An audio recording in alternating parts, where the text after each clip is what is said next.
2024. We'll begin with a roll call and determination of quorum. Beaverdorf. Evans. Here. Maher. Here. Roseland. Here. Roman. Here. We have a quorum. Okay, next item is adoption of the agenda. There's a motion by Evans and a second by Roseland to approve. All in favor? Motion carries. Next item is general public comment, and I do have some speaker request forms, but they are on a particular item, so I would rather wait until we get to that item to speak on the summer nights. And having no speaker request forms for general public comment, I'm going to close general public comment, and we'll go to consent items 1 through 12. And I'm going to open public comment on items 1 through 12. And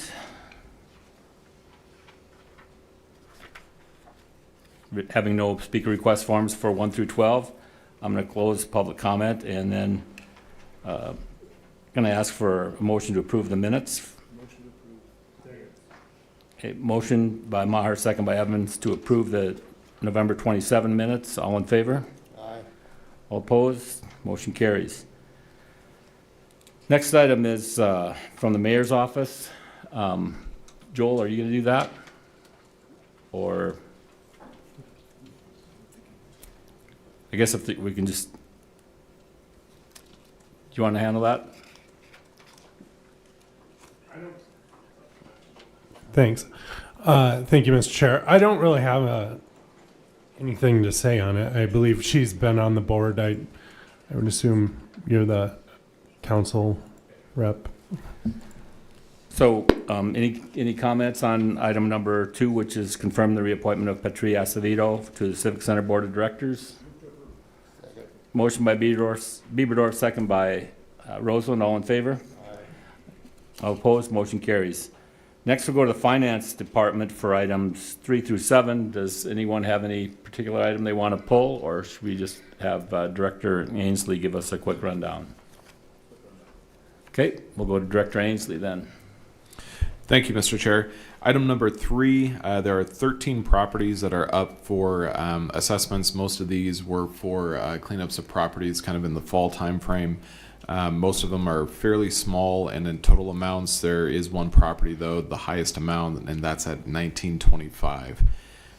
Item number 4, declaring some property surplus. That is a police charger that is having significant mechanical issues, and so that would just be discarded. Item number 5, the October sales tax report. I'm very happy to note that October was a fantastic month for sales tax here in the city of Rapid City. Month over month, the general sales tax was up 7.3% over 2023. Tourism, or the Triple B sales tax, was up 9.8%.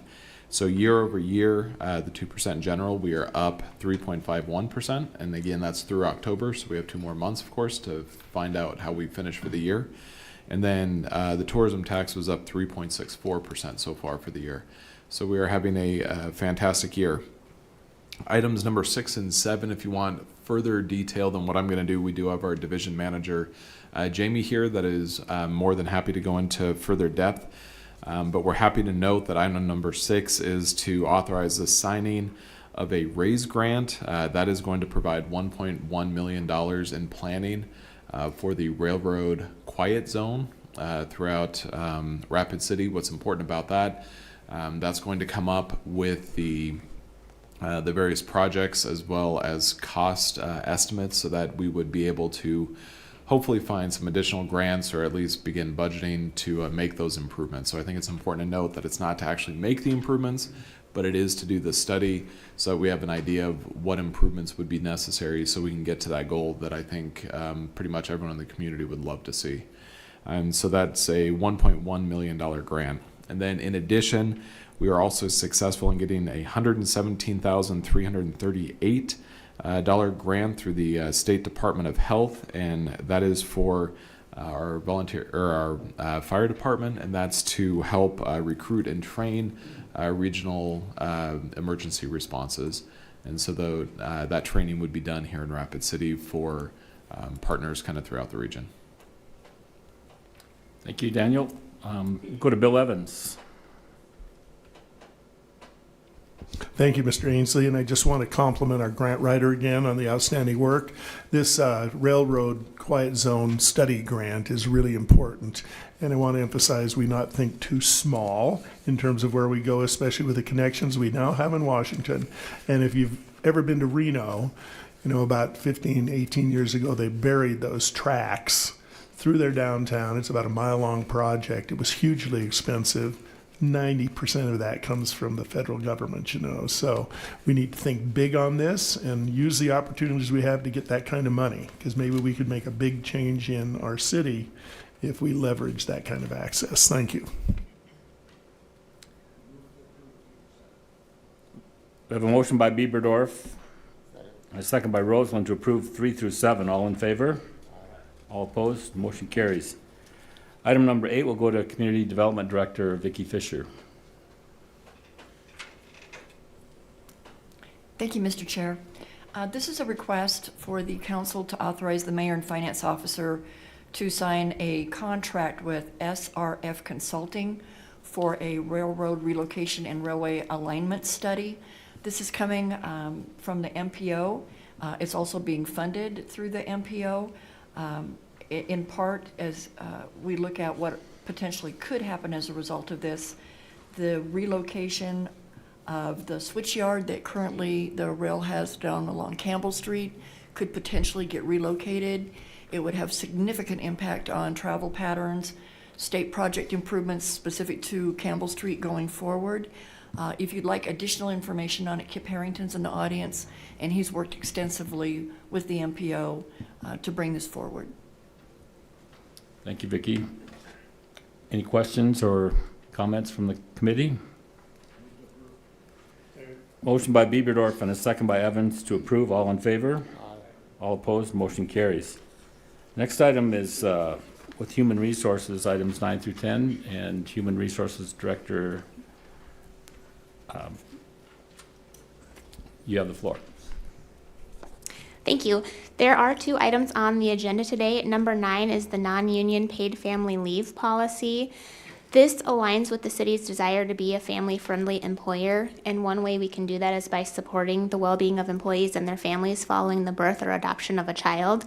This policy, as written, offers 4 weeks of paid family leave following the birth of or adoption of a child, as well as 2 additional weeks for the birthing parent to aid in physical recovery. This is something that's great for our current employees. It's also a fantastic benefit that could help us recruit new talent to the city. The second policy is the non-union annual leave policy. This is pulling guidelines currently in our non-union guide related to the eligibility, carryover, and payment of accrued leave, changing the name from vacation leave to annual leave, and aligning the accrual schedule with what was approved in the AFSCME contract. This is really to help simplify the administration of these benefits and to ensure consistency for non-union and union employees when it comes to the amount of leave that they accrue.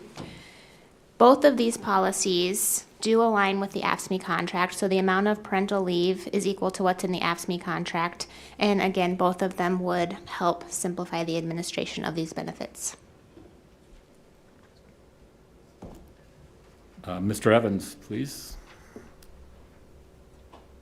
Thank you, Amber. As an adjunct to this, related but unrelated, I just want to thank Leah Braun. Her presentation this morning explaining some of the new evaluation processes was just fabulous. 5+ for your evaluation on that is really, really wonderful and very clear. So thank you for doing that. I just have a quick question, Amber. When you designed these changes or these additions to the policies, you drew on your experience in the industry and other, I mean, can you kind of give us a background? We're not like the Lone Ranger here, right? This is something that you've seen done in industry for quite some time. Yes, it's getting more and more common to offer the paid family leave. I worked in private industry where this was offered and also served on a nonprofit board where this was implemented for the employees. Okay. Thank you. Motion by Bieberdorf and a second by Maher to approve 9 and 10. All in favor? All opposed? Motion carries. Thank you. Thank you. Next, we'll go to Parks and Recreation. Director Beegler, please. Thank you, Mr. Chair. Item number 11 is to authorize an agreement for security services with Mountain State Security. This is a one-year contract. This is the company that we are currently using. The services they provide are some opening and closing of various gates we have around the city, as well as closing some of the restroom facilities that we have. This also includes opening and closing of the gates and security services at the cemetery. So this contract is in addition to the work that we have done by our Park Ranger program. Thank you, Jeff.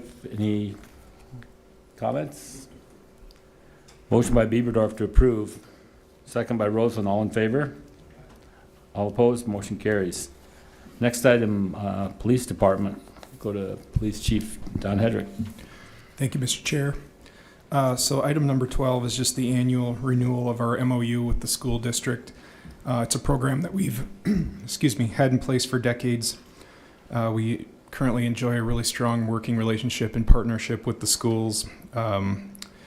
This MOU has been vetted heavily by the schools as well as city attorneys and such. The school's already signed it. This is just the formal process for us to have the mayor sign it as well.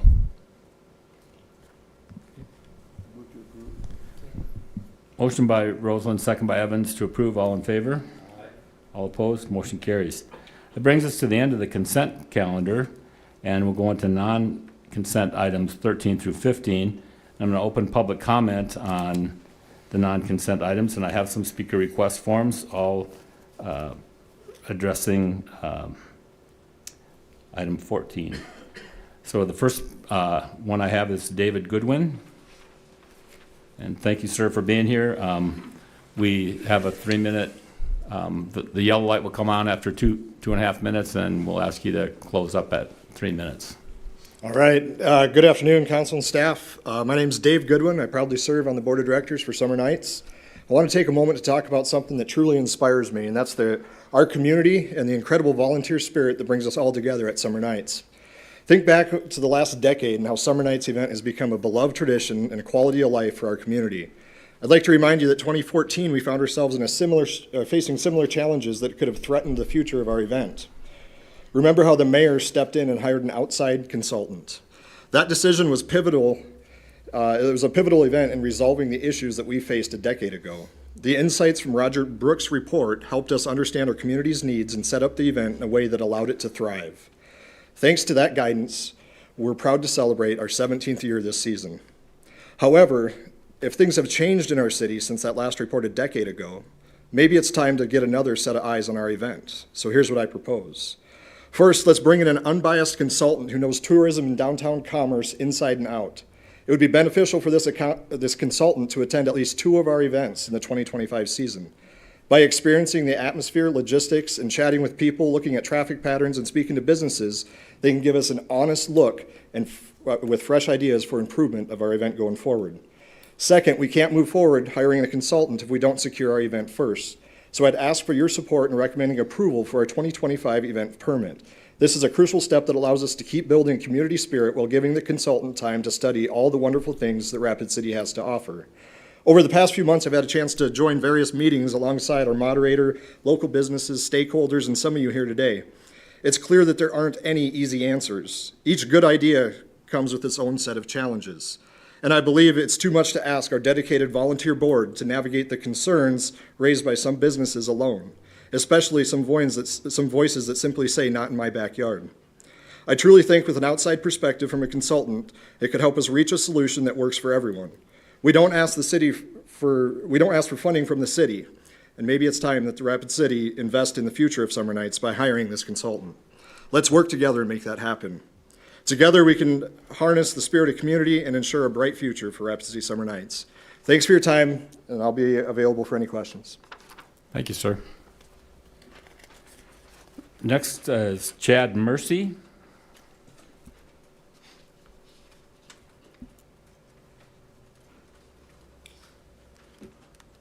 Thank you. My name is Chad Mercy. I'm also on the board of directors, so I want to address a few things as well. One, parking and community engagement.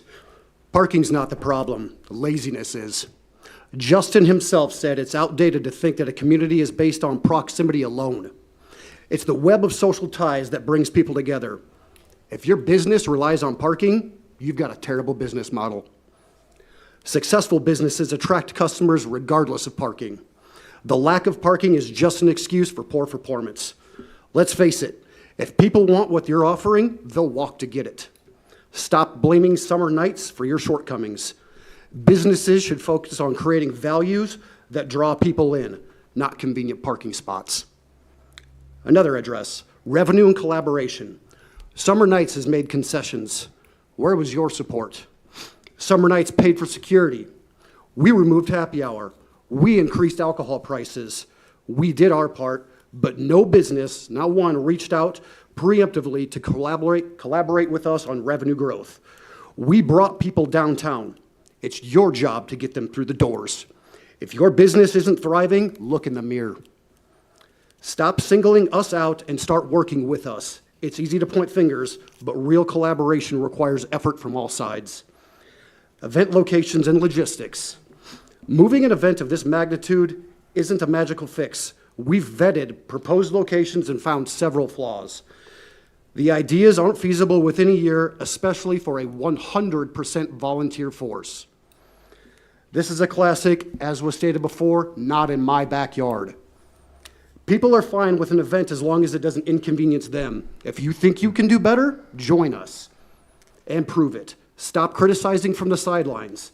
The logistics of moving an event like this are complex and require thorough planning and support.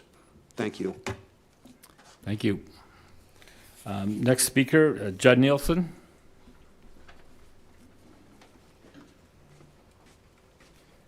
Thank you, Council.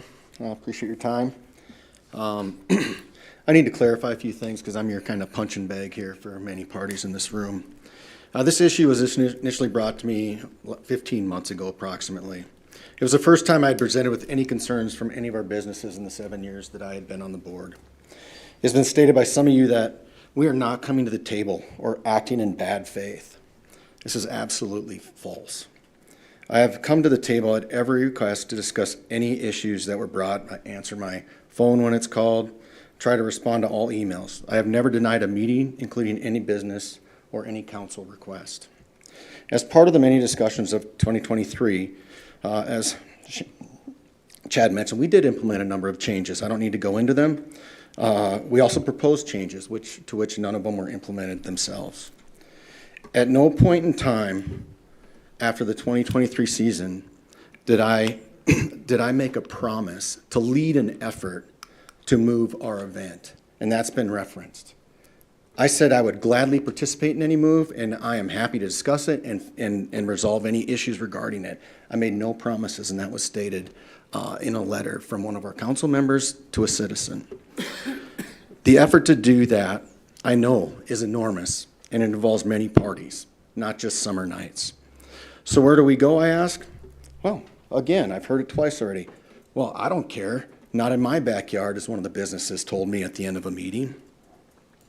Fast forward to a couple months ago, again, I willingly jumped on board with Steve Wagner, who's here, to attend as a moderator or mediator and attended every requested meeting that was asked of me.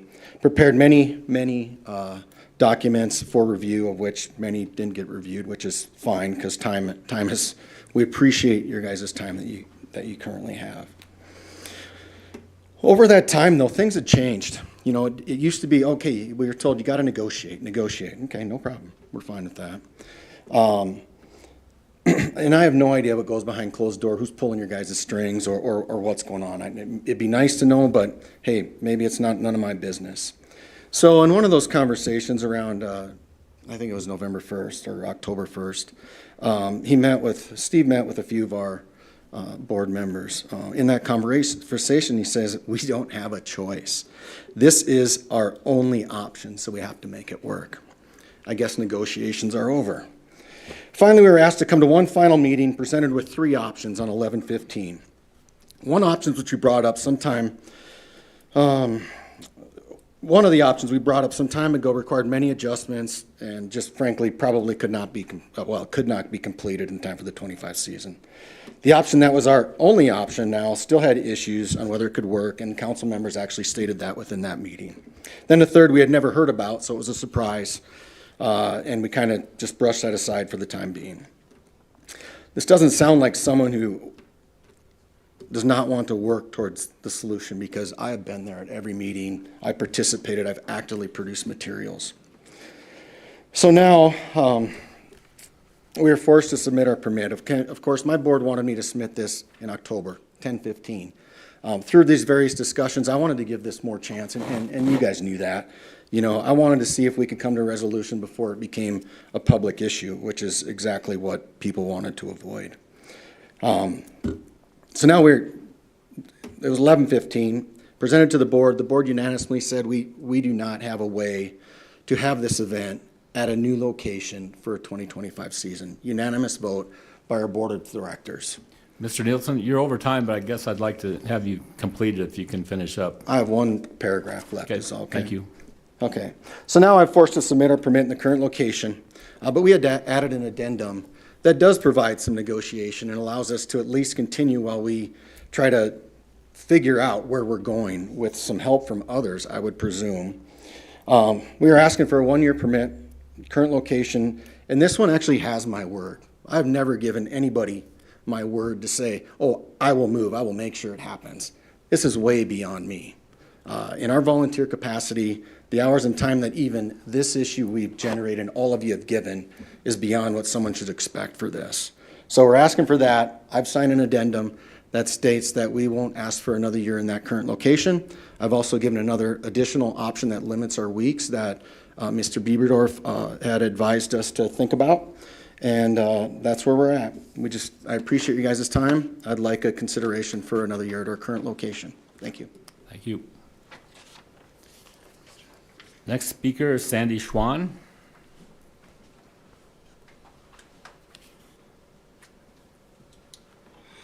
Good afternoon. I'm Sandy Schwan. I'm a resident of Ward 3 in Rapid City. I am on the board of Rapid City Summer Nights. I'm a downtown business owner. I'm a partner in a financial services firm at the corner of 7th and Mount Rushmore Road. And I'm an alumni of the leadership class of 07 that started Summer Nights. So I'm kind of like their mom. Anyway, we started this in 2007 when we were approached by the Rapid City Downtown Association, an organization that no longer exists. And they asked us if we could create an event on a downtown street to bring attention to downtown and bring the locals downtown so the tourists would come downtown. And they selected 7th Street. We did not. We put the infrastructure in, we paid for it, but we didn't select it. Now, fortunately or unfortunately, depending on which side of the fence you're on, we outgrew 7th Street before the end of the first year. And by 2011, we'd made the decision to move on to Main Street, which is when all the controversy started. As we've heard from all the other board members, not in my backyard. That's what we heard. And that went on for about 5 years, and then the last year became extremely contentious. And we settled on, through a negotiation with the Rapid City Downtown Association, our current footprint, and it's been quite peaceful until now. Now, I know Judd has told you that we only want 1 more year, and I agreed to that when we voted. What I want to point out to this council is that wherever we move, whether it's this year or 2026, we're going to have the same issue. They're going to say, I love Summer Nights, just don't put it here, put it over there. I love Summer Nights, but put it over east of 5th Street. I love Summer Nights, but let's put it in the park. No matter where we go, someone's going to complain, and we're going to be back here at the table every single year. And I'm going to tell you, I'm not sure the board of directors has the stamina to come back every single year and fight. We fought for 5 years to find the place we thought was the least inconvenient. We understand it is somewhat inconvenient, but we think it's the least inconvenient and the most efficient for the event. And we love the event and we want to see it continue, but we'll just be back here every single year when the next person says, I don't want you here, and they show up at your doorstep and complain to the city council. Thank you for your time. Thank you. The last speaker request form I have is for Casey Van Vleck. Did I say that right? I hope. Thank you.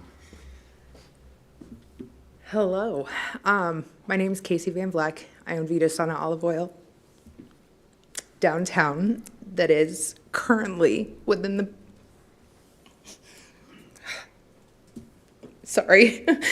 currently within the bounds of Summer Nights.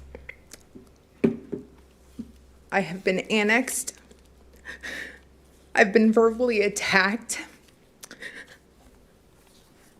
I've been kept out of communications, not only by opposing businesses, but by members of this council. Since the surveys went out in March of 2024, that I gladly filled out and signed my name on. But how quickly some of those who are opposed forget that when they approached my parents to bring Vita Sauna to Rapid City, that there were 3 things that made my parents decide that Rapid City was a better location than Bozeman, Montana. The first was Summer Nights. The second was Main Street Square, and the third was Art Alley.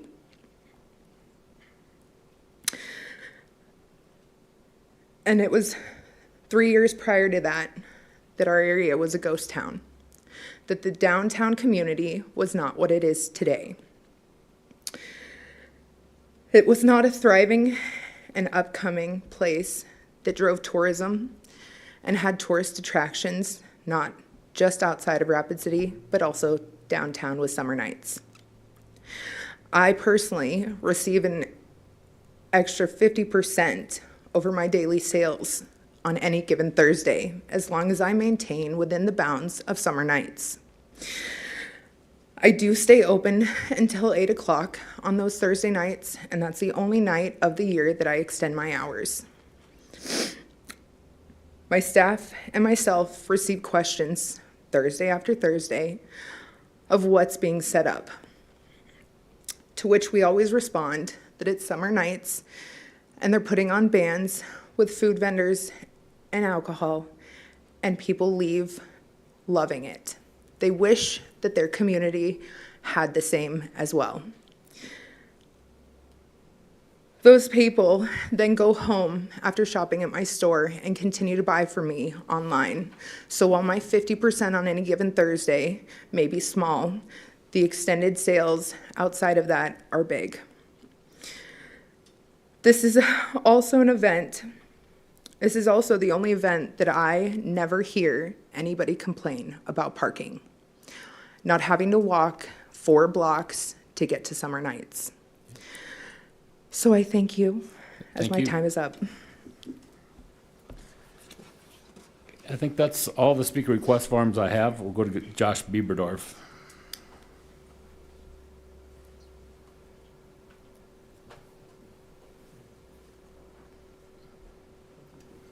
There we go.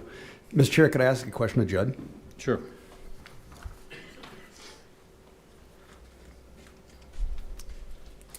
Judd, I haven't seen the addendum yet. Is that something that you have or can read to us, or where do we access that? That addendum should have been part of the package with the permit that I provided to Parks and Rec. Director Biegler, do you have that? Or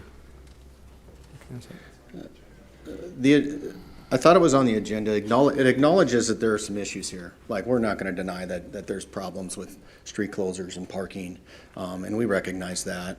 It also just references that our willingness we want to find a solution, and I think we've been there every way.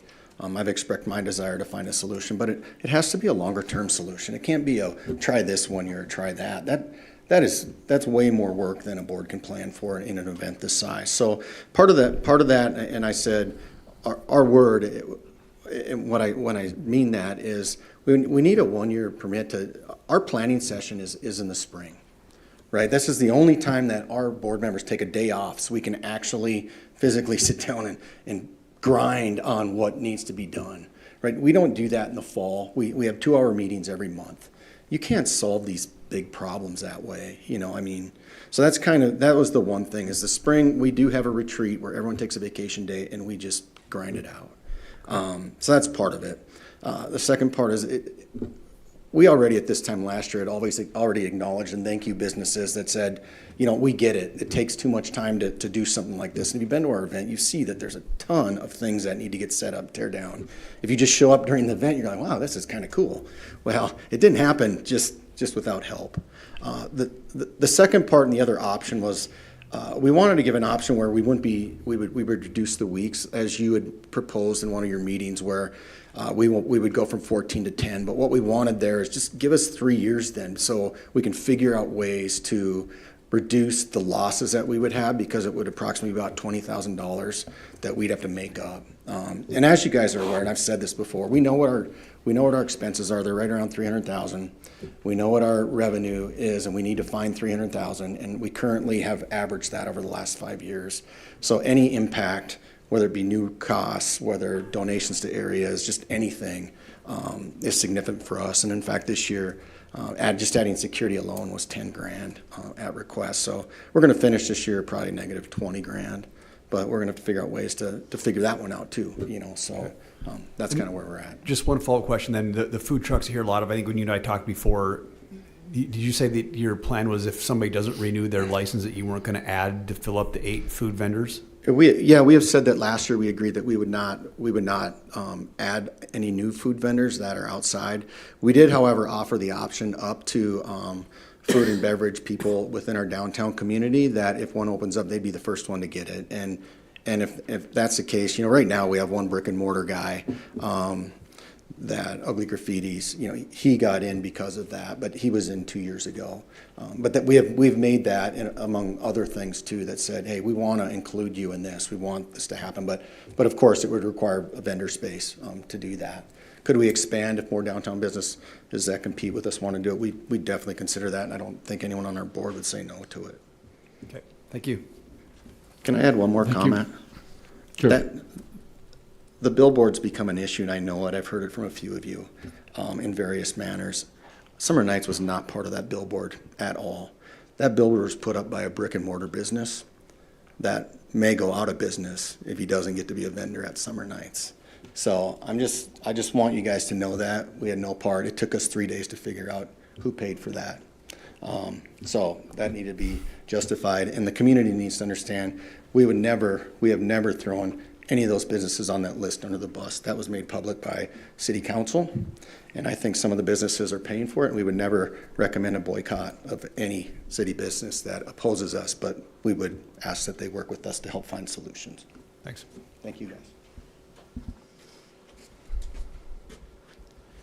Okay, I'm going to close public comment on non-consent items and go to Finance Office Director Ainsley for introduction and first reading of ordinance number 6645 and ordinance regarding supplemental appropriation number 7 for 2024. Thank you, Mr. Chair. This item is the final supplemental appropriation for the year. Just so everyone is fully aware, the enterprise funds make up about 16 million of the total supplemental appropriation. The other 23.5 million is governmental funds. Of that, almost all of that is tax increment financing district. What happened with the majority of those is the sales tax receipts were higher than what we had anticipated, and so we're paying the debt off faster, or there were several TIDs that were dissolved this year, and so we just released the additional cash that we had in the bank to the county so that it could be dispersed. In addition, we had several large capital construction projects, including at the airport, at the wastewater facility, as well as at the landfill. We did have several grants, one of which was quite large, $1 million to the airport that's being funneled through the mayor's office. That's a requirement by the state, and that established some additional routes. I think it was to LAX, and I forgot the second route that was established. And then there are some additional operational costs as well for some of the departments. Are there any questions? We have a motion by Evans and a second by Maher to approve. All in favor? All opposed? Motion carries. Next item is Parks and Recreation. Presentation by mediator Steve Wagner and consideration of Rapid City Summer Nights, Inc. 2025 Summer Nights Concert Series Special Event Permit. So we'll go to Mr. Wagner. You have the floor.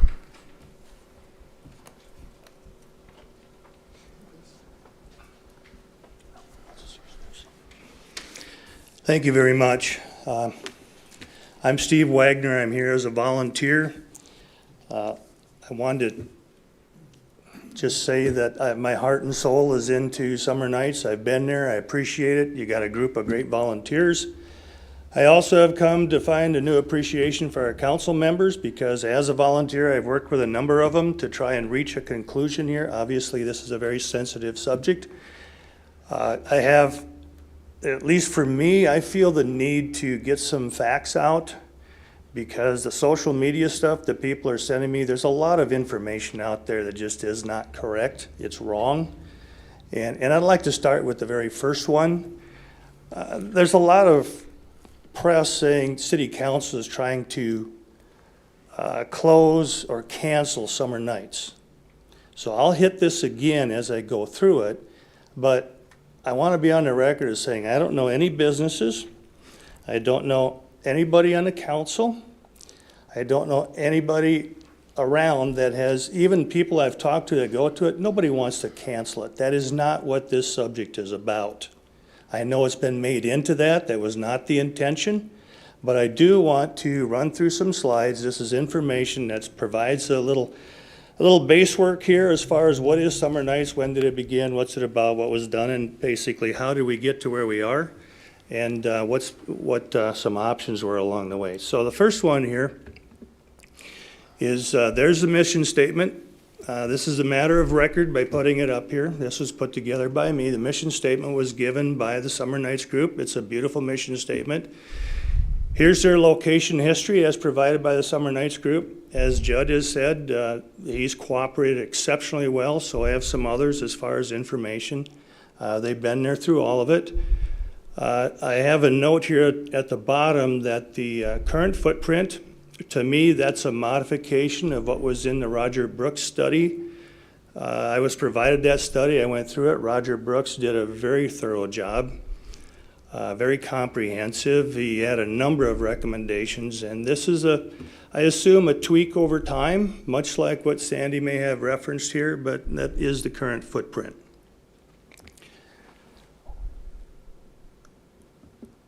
So as far as organizational structure, absolutely. They're a volunteer organization, and they're fantastic. They have a number of sponsors, and their sponsorship income, to the extent that it's above what their expenses are, that gets donated back to the community in some way, shape, or form, which has been done over the years.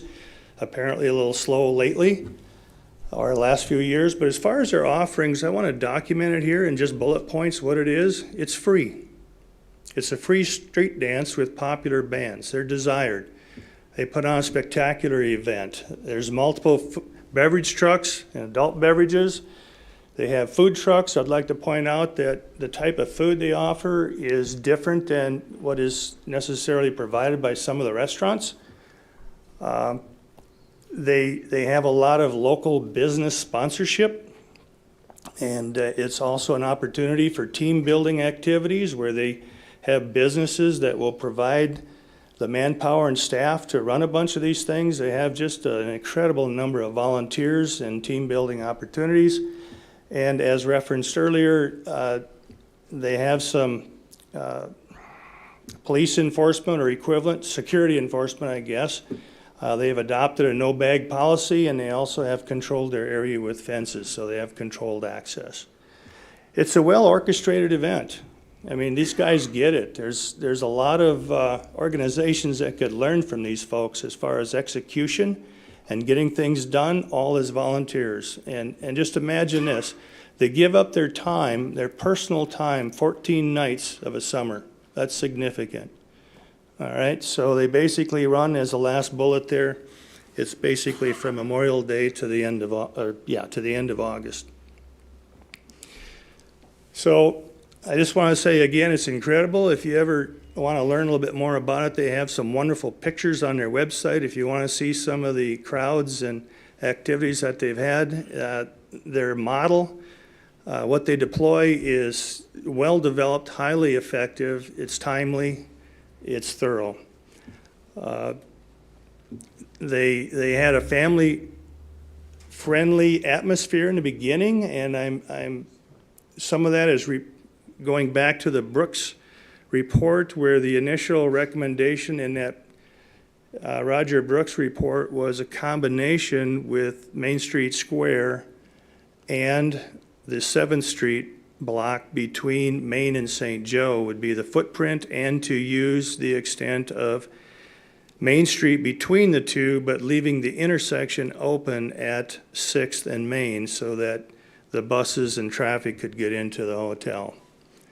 A few of the shops are experiencing higher sales. You've heard that here today.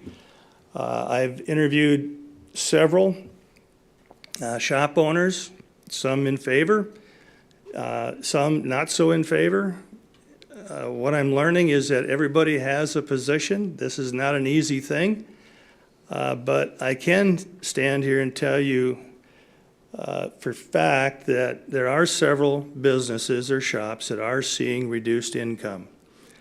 And it's easy for me to challenge them because I've asked, okay, so fine, your business, you can show me that it goes down on your reports, on your financial reports, which I've seen a few, that your business goes down on Thursday nights because with the tools we have now, they can track things by night, right? So the next question is, you're showing me the time period of summer nights. Show me another time. Show me a time before summer nights begins or afterwards. And I'm here to say what I watched or witnessed was that dip was not there. So when those shop owners are saying they see a decrease in business, I have nothing more to say than I've seen the results. Whether all of them impact or feel that, I don't know. But there are those that see a plus, and there are those that see a minus.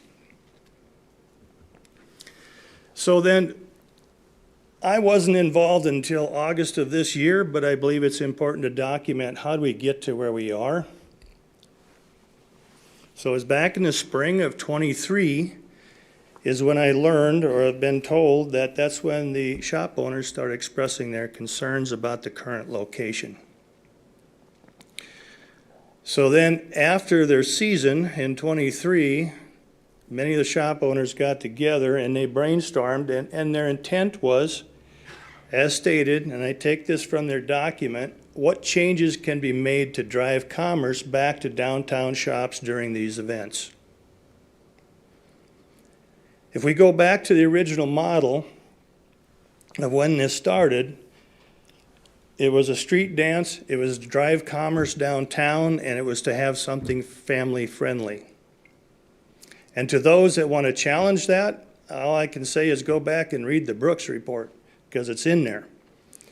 What it is now is we have downtown shop owners that are looking to have more commerce downtown on Thursday nights in the summer. That's our tourist season.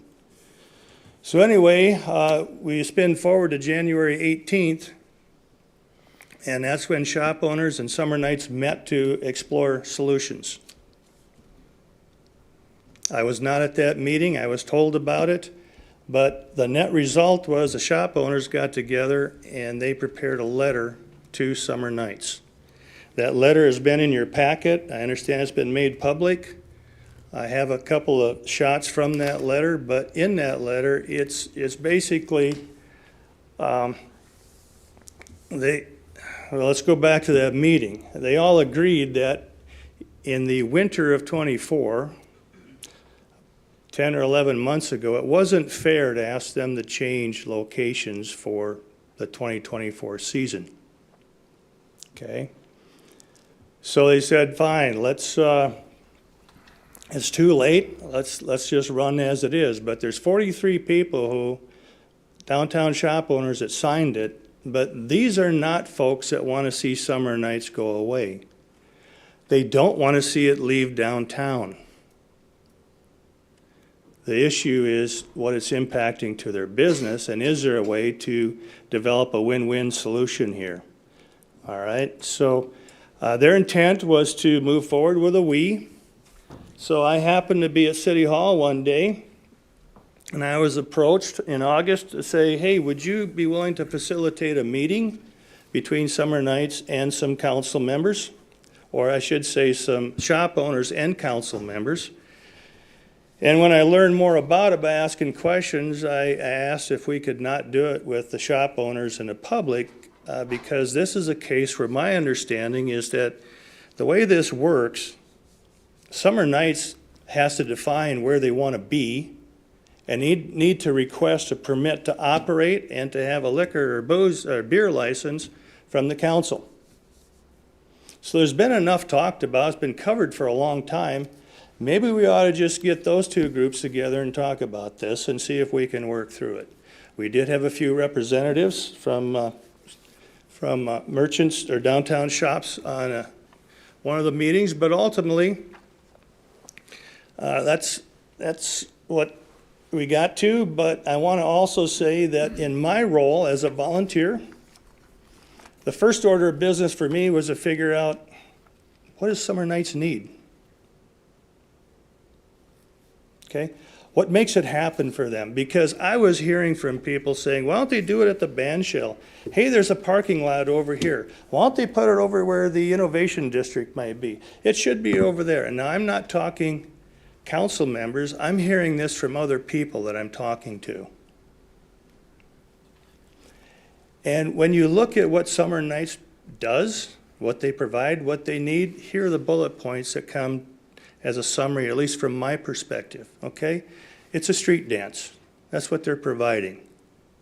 And they need a downtown street location. What works for them is they need an intersection because things spread out. It's not like you can put it in a tunnel, all right? Their preference is to have multi-story buildings, especially on the west side, so that they get some shade. It gets warm in the summer, especially on the paved streets. They need sufficient electrical power to run all of the cooling and units that they have there. And they also need fencing. To me, this is what I learned as their primary items if you were to go out and try and find another location for where can this work in our city. So the other thing I did was I met with shop owners to understand the business impact and discuss options. The thing that was confusing for me was, how is it that people that are outside this footprint are signing this letter? There must be more of the story, okay? So we heard about parking, and the comment made about parking is relatively true. Parking's parking, it's an issue. But it goes beyond that, because the traveled way, or how people drive or get through here, it impacts the other businesses, inclusive of the alleys get closed down, and some of these folks do business out the back of their alleys for how they get food sent out. There's also people who live and need to get through the alleyways to park in their designated areas. It causes a struggle that way. Things to consider when you're thinking of another location. So the difficulty of all this comes down to, this is not an easy thing to resolve. So what we did in that second to last major bullet point there is, there are some council members here that are absolutely great at giving of their personal time and effort to understand situations and try and come up with the best solution. There isn't anybody that I have talked to or experienced that wants to shut it down or cancel it, right? So this included going out and visiting with the Main Street Square folks, and they were very open to leasing space if that's a spot where Summer Nights wanted to make their application to be. Their response, I remember hearing, was one of, you can rent the whole space. If you want to work as a partner, we'll work with you as a partner. Just tell us how you want to make it go, and we will work with you. Main Street Square was very receptive, which is contrary to what I've seen in some of the media that's being put out, okay? We also had several small group meetings, and this included myself with council members and council members independently walking through some of these streets downtown, driving through, looking at maps, trying to understand what do Summer Nights need. Okay, they're going above and beyond their duty as a council person, okay? When it became obvious that Summer Nights never really came forward and said, here's where we want to be, I mean, obviously they want to be where they're at, but as far as other locations, they mentioned one that would be a heavy lift for them. They make a good point. It would be hard to reconfigure their operation at that location. They also referenced another one, which it'd be a struggle to go there because there's ongoing construction there and it may not be done. So ultimately, what came to light was that the council members probably needed to give Summer Nights a little more guidance as far as what are some spots that if you were voting on it, that you as a council member would support. As far as the comment about me trying to tell Summer Nights that this is your only option, here's what was said. What if you don't get your permits? Where would you go? I can't speak for the council. As a matter of fact, as council members, you guys can change your position on this all the way through. I've seen some of you do it. So that comment was meant to get Summer Nights to engage with me and start giving me some actionable items, right?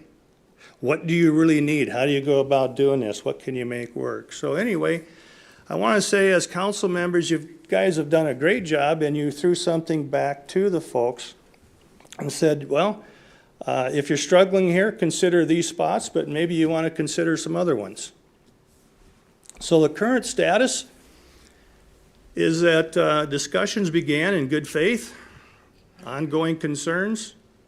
I want to repeat again, I haven't found anybody that wants to end or terminate Summer Nights. If you look at that sign, that's fine. These guys didn't put it up, but also we need to keep in mind that the messaging out there is that council's trying to cancel Summer Nights. The way this system works and what's been made available is if Summer Nights doesn't happen, it's a choice by the Summer Nights group. Okay? The council members have done more than their part. They've requested permits for the same location that they had in 2024. And these are just some samples of the inaccurate information that's out there by social media. As a matter of fact, I want to state that if you really want an accurate representation of what's been done, the Rapid City Journal has done a beautiful job. That article in the Monday paper captured it exceptionally well, and that's a good read. As a matter of fact, that could have been my report because it was well covered. So there's some unstudied items here to consider, some of which these folks have mentioned. But I am a graduate engineer. I've lived in town here for 35 years. I've worked in the construction industry. I've been around lots of traffic control and construction. I get a lot of this stuff. I want to point out that over the past years that Summer Nights has been going, our population has increased significantly. That population increase drives more traffic. The intersection that they're closing is the main thoroughfare in our city. It's a one-way street for a reason. You can handle more traffic on a one-way street than you can on a two-way street. If you think about it, go to the bigger cities that you've been in, what are their downtown streets? Go downtown Minneapolis, you got a bunch of one-way streets. There's a reason for that. You need to get traffic through. Okay, so the impacts here are further complicated by the intersection that's used is on a one-way street. So you can't just close part of the street because there's no traffic control. If somebody comes in and can't get out, they don't have the right traffic control to get back onto Rushmore Road. or they don't have the right traffic control to get in from the east end on St. Joe. So therefore, it wipes out the whole 2 blocks when they want to use the intersection. The other one is it isn't hard, and you really don't need a study to understand that you have a new hotel coming in, and you're going to have additional residents at the Block 5, and that's going to drive new traffic. It's going to increase traffic. Okay? People come into hotels in the evening. They come in as tourists. A main corridor going or getting to our downtown is St. Joe. It connects all the way to the south and to the north. And the first place to turn and get into downtown is on St. Joe, and during these nights, that is closed. So that's my report. I don't have anything else to add. I'd be happy to answer any questions that you may have. That's up to you. Okay, thank you, Mr. Wagner. We're going to go to Kevin Maher. Yes, thank you for the presentation. I would like to make a motion for the council to approve and endorse summer nights in downtown. But to ask Parks and Recs to meet with Summer Nights, to find an alternative location, and to revise this permit request for an alternative location. And if I could get a second, I'd like to retain the floor. Okay. I just want to echo what Steve said. It's really a matter of public safety that we keep St. Joseph Street open for traffic. There have been some alternative locations discussed that would not close downtown's 2 major arteries, Main Street or St. Joseph. This is a major arterial street, and we need to keep it open. Thank you. Next, we'll go to Pat Roseland.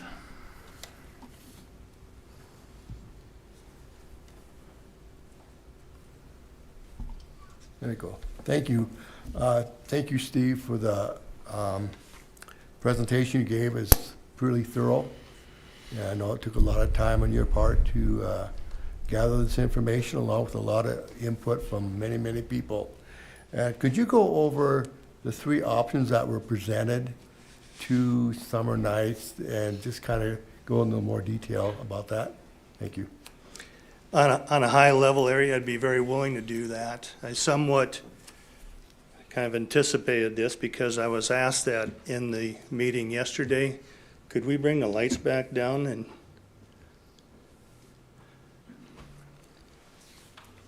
let me see if I can.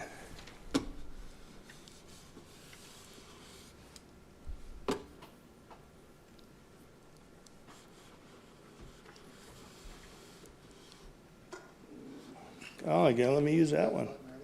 I get a new toy, thank you. But here's the problem, council members won't get to see me pointing at the screen. Yeah, they can see. They have monitors. They'll see, okay. And so will the people at home.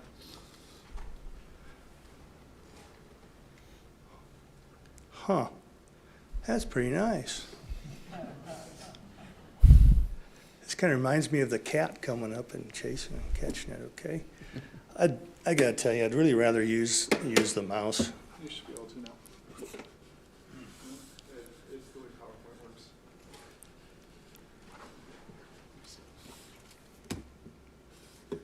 There we are, thank you.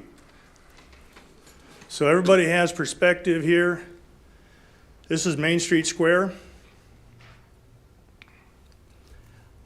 From a Summer Nights perspective, this footprint is too small. If you look at their pictures on the internet, you'd say, yeah, it's too small. Obviously, people have said, well, we can spill into 6th Street. Yep, you sure can, but right along in this area right here, there's a lot of stuff and things in the way that make it so it doesn't flow.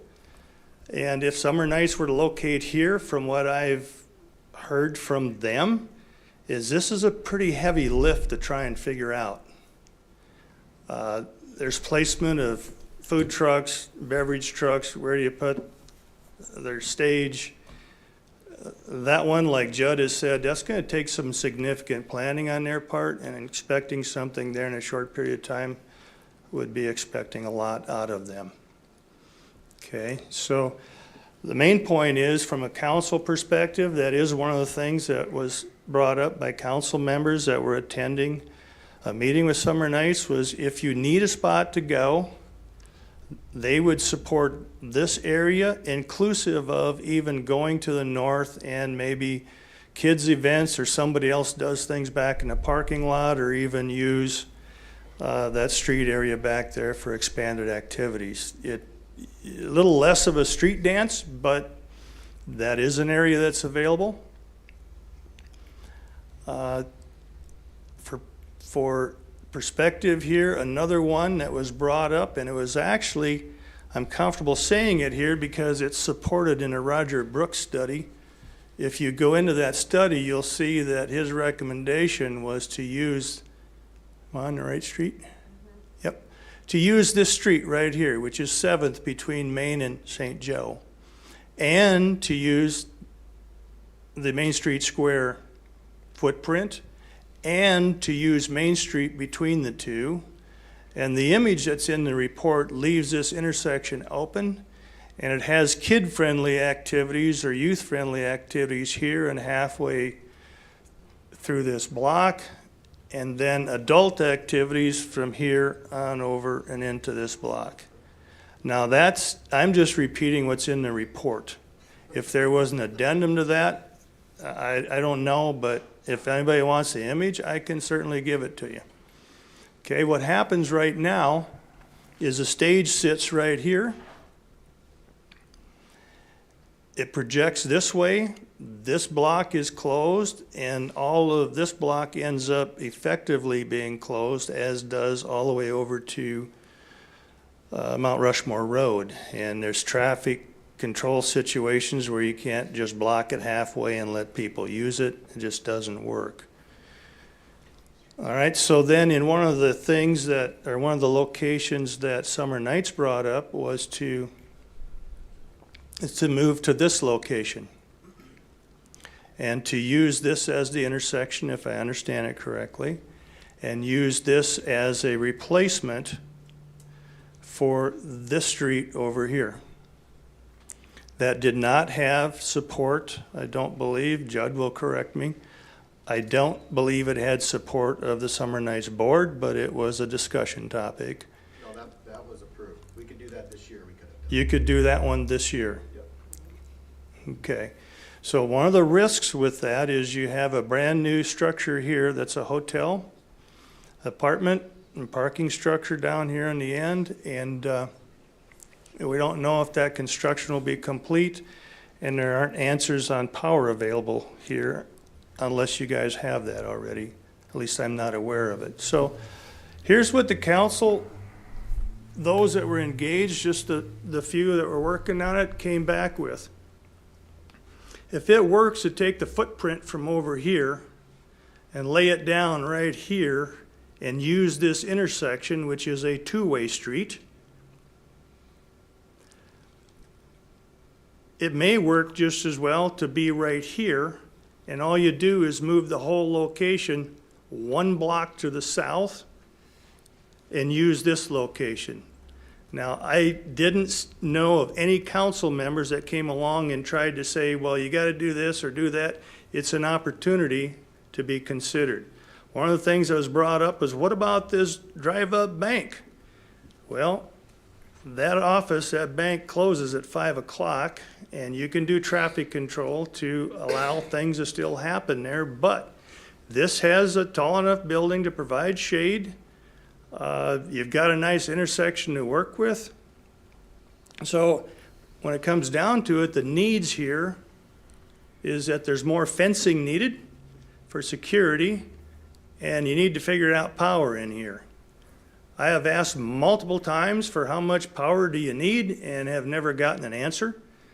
I went ahead and contacted Black Hills Energy to get some feel for what's available for power here.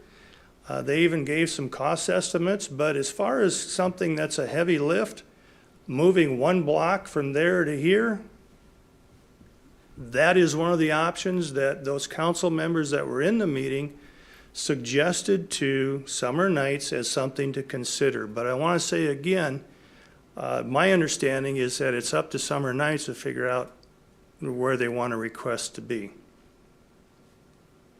So Pat, I learned yesterday that I should have been prepared for this, so today I got prepared. Did I answer your question? You did, thank you. Okay. Anything else? Okay, go to Bill Evans. It's become very clear over the last few months that the one issue that's causing trouble is the closure of that intersection, the closing of St. Joe. Distill everything else out, that's the problem. So if we can figure out a way to leave Summer Nights exactly the way where they are and keep that intersection open, the problem goes away. So this is what I think we should consider further as of now. We keep 2 traffic lanes open through that intersection. We slide that stage up so that it goes as close into the north side of that 6th Street, that's 7th Street, as we can make it. The footprint really doesn't change much. We could perhaps take a few of the parking places along the north part of St. Joe there, perhaps putting the back of the food trucks there, allowing them to splay out in a T shape from where they are. That would also free up some more room on the street for tables and everything. As you know, I was a big proponent of moving them over to Main Street Square for a couple of reasons. One, they can accommodate children's events because they have insurance that covers bouncy houses and the types of things like that. I wasn't aware that that was really an issue until very recently. But I think that's a problem with the way Summer Nights has been perceived as moving away from a family event into something else. And that's the lack of those kind of activities for children. I used to go every single Thursday for the first 5 or 6 years. I've stopped going because I didn't find it as, frankly, delightful to my taste as I used to. And I think the lack of these things for children is a big part of it. Now, as far as not being able to plan it in this short a time, you know, for 40 years, I had to help plan all state events involving 1,500 kids coming from 120 high schools and housing them and everything else. I don't buy it. It can be done. I've taken 200 people at a time behind the Soviet curtain, you know, Soviet Russia. I know things can happen, and I know what it's like to take time on your own to plan these things out. So I'm not buying that thing that it can't be done.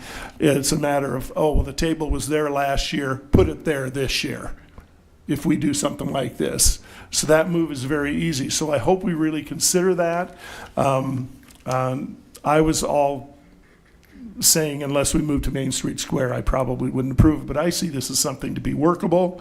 It keeps the businesses that benefit from them benefiting that way. I don't believe it provides any kind of detrimental obstacles to the businesses that have been opposed. It keeps traffic flowing down St. Joe Street, which is the big issue. And trust me, when that new hotel opens up, they're not going to want that blocked ever, because that's where the people get to that hotel. And so I think this might be a solution to try for this year, see how it works out. And that's all I want to say. May I respond to that? Sure. Thank you for bringing that up. And I'll be speaking here on behalf of these guys, and you can certainly correct me if I'm wrong, okay? The concept of taking that stage and moving it to the north and allowing traffic to continue on St. Joe, while they may desire that, I just want to say, here's what I heard back when we were brainstorming through some of these options. The way they set up their equipment, how it functions, and what they need to have for access behind it, and also from a safety perspective of people working around it, the intersection needs to be closed. I was an advocate early on, even at the Main Street Square location, to take a few lanes of that. And they have done a great job of convincing me otherwise in detail for why it doesn't work. So I know that's contrary to what you're suggesting here, but I just want to say that that's another complicating factor. If I understood what you're saying right. I say we need to study it. Okay. You know, I've set up a lot of stages for 200-piece orchestras and bands and 1,000 voice choirs and everything. Anything's possible. okay? We've been working around in Sioux Falls ice production equipment and everything in their old arena. I mean, anything is possible, but you need to look at it. If you say, I'm not gonna do it, it ain't gonna happen. But let's look at it and see if we can make it happen, because I think this is the best solution, and it may acquire a Okay. little bit of street space off to the sides, but I believe there's room for that, because I've been down there looking at what's going on behind that stage, and it's mainly people parking their trucks there. And they're Okay. there, they're there for a purpose too. And I get it, but we'll maybe Okay. need to park those trucks elsewhere. All right. Okay, any other comments from the committee? Okay, then the motion on the floor is to approve and endorse Summer Nights in downtown and to have the organization work with the park department for an alternative location. Did I state that correctly? Motion by Maher and a second by Evans. All in favor? Aye. All opposed? Motion carries. Next item is community development. It's second reading and recommendation of ordinance number 6644, an ordinance amending Title 17 to add the definition of a data center and regulate data centers in light industrial districts and heavy industrial districts.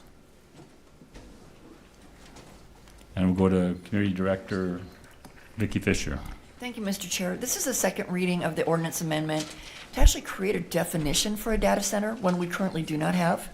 And through the ordinance, it is identifying that these uses should be a permitted use in both light industrial and heavy industrial. However, we are all aware that there is quite a demand on electrical and water usage. And so upon submittal of a building permit and pursuant to the proposed ordinance, that capacity study would need to be submitted. It would get routed out to the affected utility companies, Rapid City for water, maybe Rapid Valley, for if it's out in the, off of their service. And then we have 3 different electric companies that provide services within the city limits. We ran the ordinance by all of those utilities that could be affected by this. They supported this proposal. It does then allow for someone to come in, make plans to bring that use forward. However, that permit would not be issued until it was identified that both electrical and water capacity existed for the use. So with that, we are requesting that you continue to support this and send it forward to council with the recommendation to approve. Got a motion by Evans and a second by Roseland to approve. All in favor? All opposed? Motion carries. Get a motion to adjourn? Motion by Evans, second by Maher to adjourn. All in favor? All opposed? Motion carries. We're adjourned. I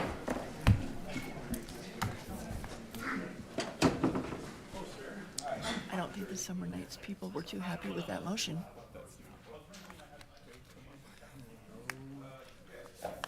So we'll see what happens.